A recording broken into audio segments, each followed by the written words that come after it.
We are live, we are direct on the Leaders Who Scale podcast with Michaela Murry. 25 years of experience as a HR strategist. She has a track record of creating high performing teams. An early internship made her see the importance of staff coming to you before the big problems come. Staff openly communicating was a sign of trust. This stuck with her. CEOs now employ her to recreate the magic at their companies. She brings a sweet blend of strategic thinking and real world grit to every engagement. Now based in Texas, welcome Michaela. Woo! Yeah. Think you're going to make me blush, Jay. Yeah, amazing. Good to see you. Good to see So, you. can you share a little bit about your role? I see you built your team. Sure. Share a bit about your role and how it fits into the industry. Sure. So I spent, like you said, 25 years in-house HR, building and rebuilding the HR teams and functions in the organizations that I worked at. And then in 2023, I started my own HR consulting firm. And now I work predominantly with private equity portfolio companies, doing the same thing, building and rebuilding their HR function.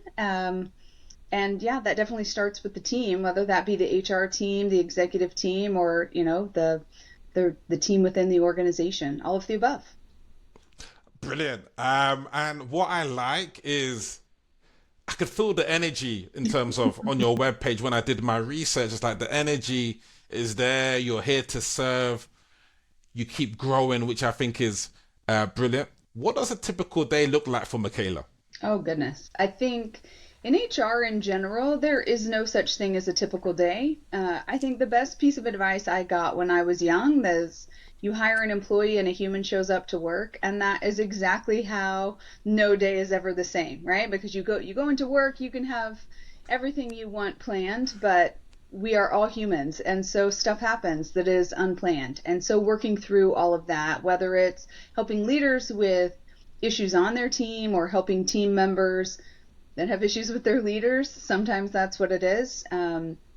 Onboarding, employee benefits, performance discussions, all of the above. So it all happens in HR. And I guess if I could say one thing to the audience, most of the time people hear HR and they're like, ooh, let's avoid that.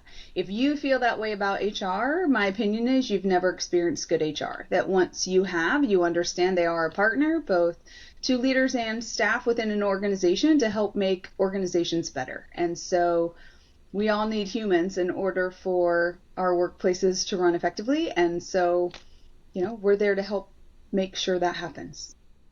We all need humans. Very powerful. Some people are saying we all need AI. Buy back your time, like the book behind you. Yeah. Tell me, how is AI affecting your industry right now? AI is going to impact every industry, right? It's not a thing of the future. It's here today. So if you're not using it, you're already behind. But it should be taking over the repetitive tasks. It should be taking over the simple things. Do I think AI is going to take your job? No. But do I think someone who knows how to use AI could take your job? 100%. And so it's making sure that you're spending time doing the value add tasks and allowing AI to help you in the non-value add tasks, in the repetitive tasks, in the things that can be taught or simplified or streamlined. We should absolutely be letting that happen. Okay, no, that makes complete sense. Mm-hmm. And when you go into a company, tell me, what are the three things that you like to implement, like the three pillars that, okay, once we get in A, B, and C, if we get these in place, it gives a good foundation? Sure. I think the first one is always going to be communication, because that has to be a two-way communication, right? If it's just the employees giving feedback to leaders, that's great if we're taking that feedback and doing something with it. If we're not, then that feedback is, falling on deaf ears, then there's nothing that's going to help move the needle forward. But when there's two-way conversations between leaders and employees, that's when the magic happens, because they have lots of great ideas on how we could do things better and different. They might understand why a process is breaking before someone on a leadership team would. So that communication, that open feedback, it starts as communication, but I think, as you said earlier, right, what that leads to is trust. If you can come to me and tell me what's going on and we can come up with a solution, right, we're building trust in both directions. And so that, number one, communication. I think number two is systems. We need systems, whether those systems are software or processes or documented processes, whatever that is, you need a system so that we know we can recreate the magic everywhere, right? Without systems, you're just getting lucky. But if you can come in and build a system that then allows the workflow to process more smoothly, that's where, we can make some magic for sure. The third thing I think is innovation, right? Stay curious and come up with new ideas, be able to innovate, do things differently. Because if we continue to do everything the same, what's the saying, right? If you always do what you've always done, you'll always get what you always got. So try something new, come up with a creative idea, ask questions, stay curious. I think that's really the kind of entrepreneurial mindset, is to ask a lot of questions and to be curious and say, how can we solve this problem, or how can we solve this problem differently? CSI. Communication Systems Innovation. That's your next book. Oh. There you go. It'd be my first book, not my next. Your first? Look, we need to get this written expeditiously. Right. Let's sit down on a podcast, get the chapters, give it to Claude. There you go. Give it to Claude. Let it CSI. We sowed the seed of CSI today. There you go. We sure did. The great thing, Michaela, that could actually be used in relationships. Hey, look, for this marriage to prosper, we gotta communicate together. We gotta get a system together, 2 hours of time that we block in. So it's not random, it's not lucky, but we get those 2 hours together, and we gotta innovate. Let's maybe try a bit of hatha yoga. There you go. Let's try a little bit of salsa. Let's mix it up a little bit. You know what I mean? Yeah. Powerful. That's very profound. Thank you for sharing. Yeah. Would you like to share who you serve most? I think off camera we spoke about that, but what's the main group of people that you're serving, Michaela? Sure. So predominantly I work with private equity portfolio companies. And okay. So in the middle market space, which usually means they are under 250 employees, usually multi-state, multi-site, multinational. So you're talking about an organization that has more than one location, that has different laws and complexities based on states and countries.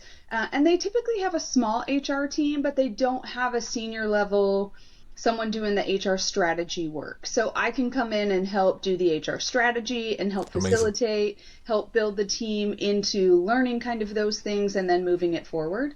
And although that's, the predominant organizations that I work with, there isn't, I have one client that has 600 employees and an HR staff of 12, right? So it really depends on the project, on what the company looks like. I also work with a nonprofit that has 6 employees. So it really can vary depending on the needs of each organization. And whether it's a workplace or a relationship, we're still all humans, right? And so we're complex and we're different, and we have a whole set of things that happens before we even show up to work. And so how do we come into the workplace and be productive and work together, regardless of and because of our differences, right? The ideas I have come from my experience, which is from my perspective. And Jay, yours is going to be really different than mine for a number of reasons. And so if we can collaborate together, think of the kinds of fun ideas we have, right? 10 minutes into a conversation today, you've decided the topic of a book I'm going to write. So I'm giving you 1 month to map that out. I'll hold you accountable 1 month. That book needs to come out because I think you're very powerful. You've got a very lucid way of thinking, and I want that book mapped out for you. All right. Challenge accepted. I don't know about a month. I have some things I'm working on, but the outline is there, but CSI. Just get that down, CSI. That's the power right there, right? So, There you yeah. go. What's working with these companies? What's going well in terms of, don't know, like, yeah, You know, working with them, client acquisition, delivery, like what, yeah, mhm. what is it? What's working?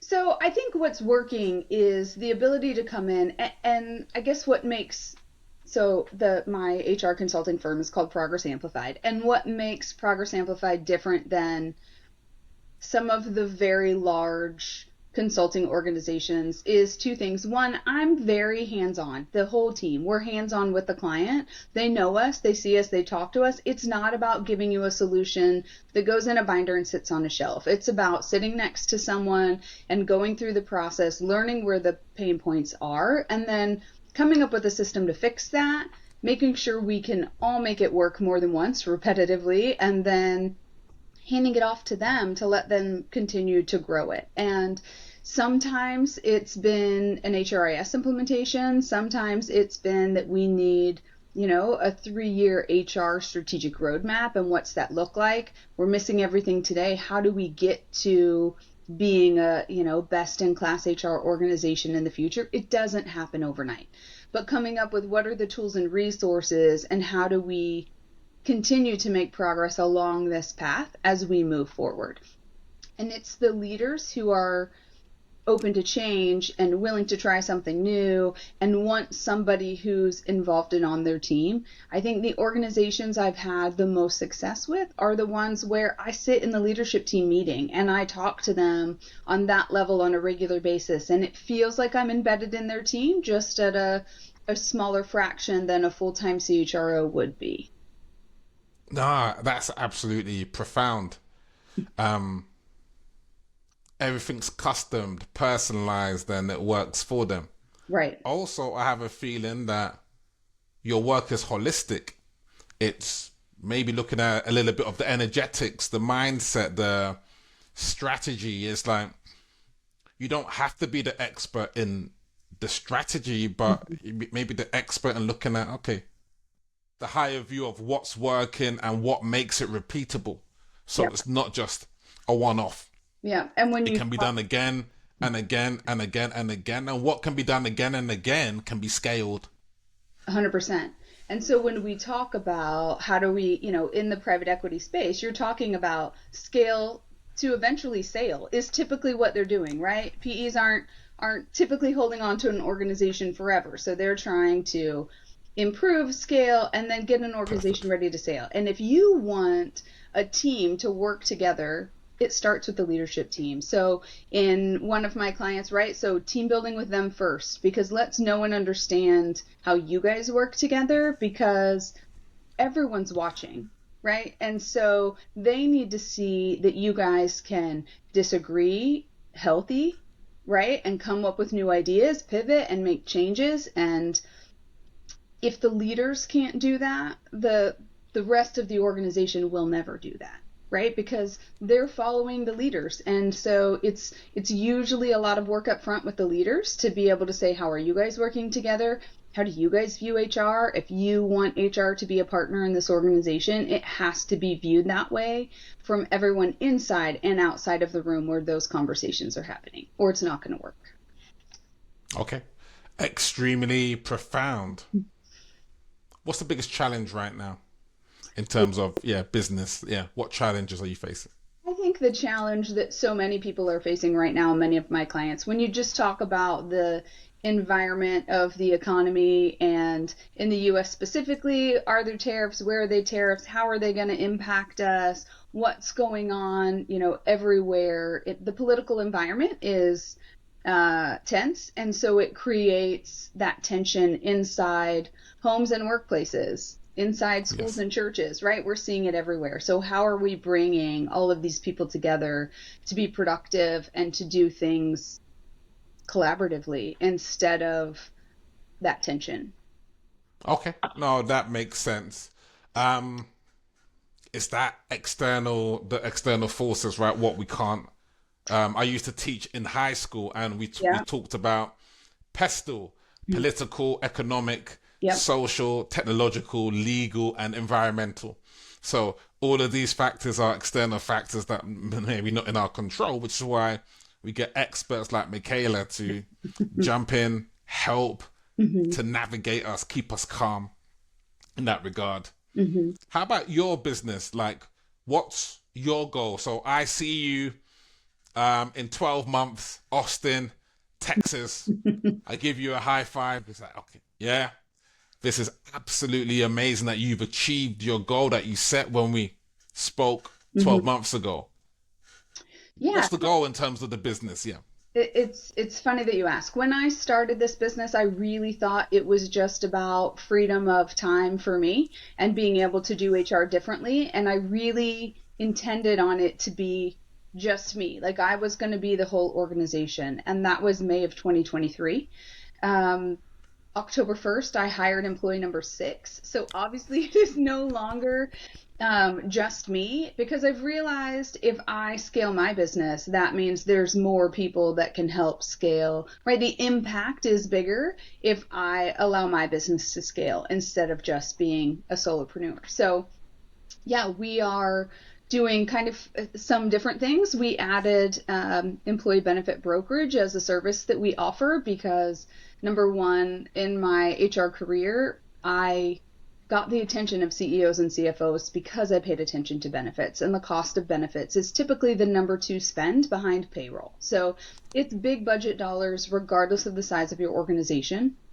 And there's lots of really great brokers out there, but they don't typically help or have time to help the really small organizations. So that's something we picked up as a way that we can help and give back and make sure that, you know, the 3-person nonprofit has benefits just like a big organization does, because they need health insurance just as much. And so being able to solve those kinds of problems, we're looking at creating like a HR mastermind in 2026 that allows the early to mid-career HR person have a group of other HR professionals and access to someone like me that isn't their boss, but could help them with HR tactical and strategic items on how do they grow their career and make a difference inside their organization. So we're looking at all kinds of things that we can do to continue to grow and to continue to serve, you know, the community in HR. Okay. Very powerful. Do you currently podcast? Do you? I don't have a podcast. No. Wow. I mean, I think ultimately you've got the background for it. I mean, like, I thought that seasoned pro here, like, look at her background, everything's there. Like, you know what I mean? I thought, like, just showed up. Hey, here we are. You know. I mean, in when terms you of work the background, from but home, no. yeah, you know, it's my home office. So what you see behind me is just my, very, very good. What metric are you most focused on improving? Yeah. Ooh. I think the metric we're most focused on improving is it's revenue growth. I mean, that is where it is for everyone, right? If I want to hire more employees, I have to have more revenue so that I can afford to hire more employees. But it's, you know, it has to be good revenue also, right? So it have to be profitable. I can't just have revenue and not be able to sustain the employees. So just like every organization, we watch the budget and we pay attention to costs. I think that is the state of the world, right? Large organizations are doing that as well. And it's just important that we're making good decisions in how we spend our money. I was very lucky that throughout my career, I worked for some fantastic leaders. And one of them taught me very early in my career that I should spend company money like it's my own. And I didn't realize at the time that like that lesson would be golden, because now the company, right? Like it's my company and I have to still spend that money like responsibly. And so making sure that we're doing that so that we can continue to grow and hire other people. And yeah, so revenue. Okay, that makes complete sense. We got a CEO. She's experiencing she's experiencing a team where there's different generations in it, maybe 4 generations in the team. Mm-hmm. Finding it hard to like get the employee engagement going. Mm-hmm. How would you deal with this sort of challenge where you got different generations in there, 4 different generations in the company?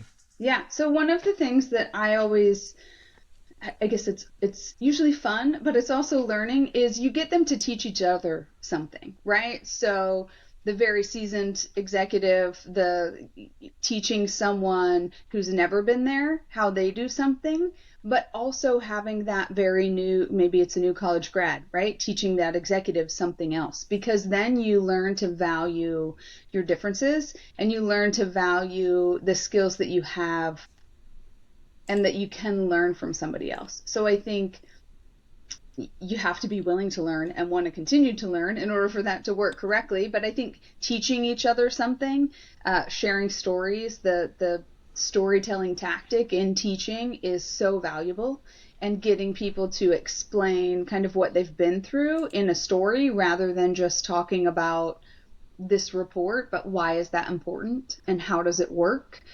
And making that educational as opposed to a demand on somebody's time is, priceless. No, priceless. Priceless indeed. This conversation has been priceless. Oh, well, thanks. Your clients are lucky. Your clients are lucky to have, someone so well grounded. What do you do yoga? Like I don't do yoga, but I love being outside. So, okay. Yeah. The tongue-in-cheek touch grass, it is real. Like, get outside, experience nature. It can help 100%. ground you, for sure. Yeah. I can sense a very equanimous energy. It's like, hey, look, this is neither good nor bad. This is how it is. Let's kind of tackle this problem. Let's 100%. tackle it. Mm-hmm. There's no Chinese, there's no Mandarin word for problem. It's opportunity. Opportunity to expand, opportunity to grow. There you go. Yeah, that's perfect. Yeah. Final question. What would be the one part and piece of advice that you'd give to a CEO in order to maximize his organization? What would that one bit of, if you could give one piece of advice before leaving the earth, what would that be? Ooh, I think it's the value of human connection, right? Because if we disagree on everything, but we can find common ground to create an opportunity or to solve whatever difficulty we're facing, whatever problem the organization is happening, like that's where the magic happens. And that only happens if you're willing to trust each other. And so connecting with other humans in ways other than just what happens in the workplace, and it can be work related. I'm not saying, look, I've been in HR for 25 years. It is very rare that you get to have a friend at work, because HR, either no one wants to be your friend, or there's so much that happens in our space that it's hard to be difficult. It is perceived as favoritism or whatever if you have friends in the workplace. So I'm not saying you have to be friends with people at work, but you should still make connection with the other people there, because it makes a difference. And saying please and thank you, and saying good job, and saying how are the kids, or how is your spouse, or how is your dog, those are all little tiny ways to make human connection, and it matters to people. Wow. It does matter. Progress Amplified does matter. ProgressAmplified.com. Check out Michaela. How else can they get in contact with you, Michaela? Progress Amplified HR on Instagram, or Michaela.Murry on Instagram. LinkedIn, same thing, Progress Amplified or Michaela Murry. We're on both. So, yeah. What an honor it has been to connect with you today. Lots of takeaways, CSI. I think I might get a little tattoo of CSI there. Very powerful one. I think there was a TV show, was it CSI Investigation, CSI right. something? It is, yeah. Yeah, but now it's got a new meaning in my eyes, you know what I mean? So yeah. Very, very profound. Thanks for jumping on today, and we'll definitely look forward to connecting again. Thank you ever so much, Michaela, for your time today. Thanks for having me.